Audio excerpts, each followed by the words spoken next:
This channel does not promote any violent, harmful, or illegal activities. All content provided by this channel is meant for an educational purpose only. পরিবেশটা এখন চলবে, এটা plan করে করা, এবং এর পিছনে ওই এখন নতুন আইপ্যাক হয়েছে, কি প্রতীক জেন না কার আইপ্যাক, সেই আইপ্যাকের বুদ্ধি আছে। এটা সিপিএমকে ইচ্ছে করে তোল্লা দেওয়া হচ্ছে, সিপিএম যেন উপরে উঠলে একটু সারফেসে আসে, কিছু পার্সেন্ট হিন্দু ভোট কাটতে পারে, আর কোনো কিছু নেই এর মধ্যে।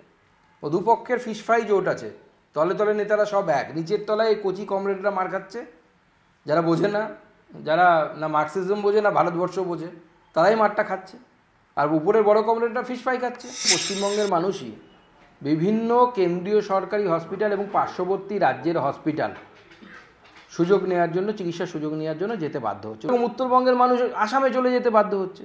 কারণ উত্তরবঙ্গের এই অবহেলা, বছরের পর বছরের অবহেলার ফলে যেটা হয়েছে, উত্তরবঙ্গের হেলথ যে ইনফ্রাস্ট্রাকচার, সেই ইনফ্রাস্ট্রাকচার সম্পূর্ণভাবে নষ্ট হয়ে গেছে, এবং হেলথ ইনফ্রাস্ট্রাকচার বলে কিছু নেই।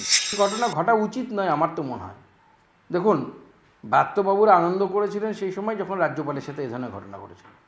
যখন আমাদের মন্ত্রী বাবুল সুপ্রিয় গেছিলেন তখন এই ধরনের ঘটনা ঘটেছিল।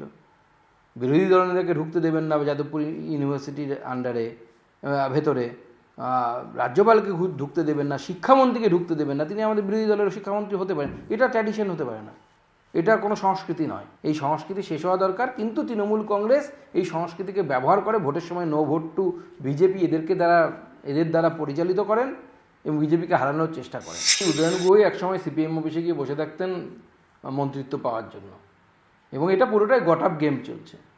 সিপিএম যেহেতু নেই, মানুষের মনেও নেই, বিধানসভার ভেতরেও নেই, লোকসভাতেও নেই, তো স্বাভাবিকভাবে সিপিএমকে এখন আক্রমণ করে তুলে আনার জন্য একটা গট আপ গেম চলছে। মমতা বন্দ্যোপাধ্যায়ের উদ্দেশ্য হচ্ছে 4-5% হিন্দু ভোট সিপিএমকে দিয়ে কাটা। পশ্চিমবঙ্গের হিন্দুরা বুঝতে পেরেছেন যে তাদের ভবিষ্যৎ বাংলাদেশের হিন্দুদের মতোই হবে যদি না তারা সচেতন হন। তো স্বাভাবিকভাবে তারা একত্রিত হচ্ছেন। এই ভয় মমতা বন্দ্যোপাধ্যায় এবং তার দলবলে ঢুকেছে, তাই তারা চেষ্টা করছেন যে সিপিএমকে একটু ভাত ঘুম থেকে জাগিয়ে তুলে, কুম্ভকর্ণের ঘুম থেকে জাগিয়ে তুলে একটু অ্যাক্টিভ করার জন্য, যেন সিপিএম 4-5% ভোট কাটতে পারে। বিভিন্ন জায়গায় এই ধরনের ভুয়ো ভোটারদের নাম এসেছে।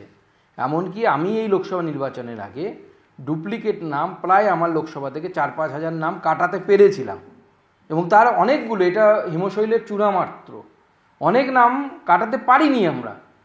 মানে রাজ্যের যে নির্বাচনী স্ট্রাকচার আছে সেই স্ট্রাকচারের মাধ্যমে আমরা অসফল হয়েছিলাম। তো এটা ফ্যাক্ট যে এইভাবে বিভিন্ন জায়গায় ভুয়ো ভোটারদের নাম ঢুকিয়ে দেওয়া হয়েছে। এই যে সমস্ত তথ্যগুলো আছে, এই তথ্যগুলো ইনকর্পোরেট করার দায়িত্ব হচ্ছে বিডিও কুশমুন্ডির, কারণ তার বাড়ি, তার জুরিডিকশন হচ্ছে বিডিও কুশমুন্ডির আন্ডারে।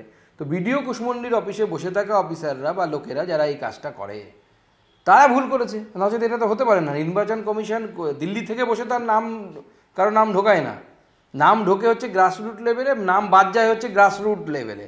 গ্রাসরুট লেভেলে কাজ করে হচ্ছে পুরো রাজ্য সরকারের মেশিনারি। আর প্রত্যেকটা বিডিও অফিসে কারা কাজ করে খোঁজ নিয়ে আপনারা জানতে পারবেন।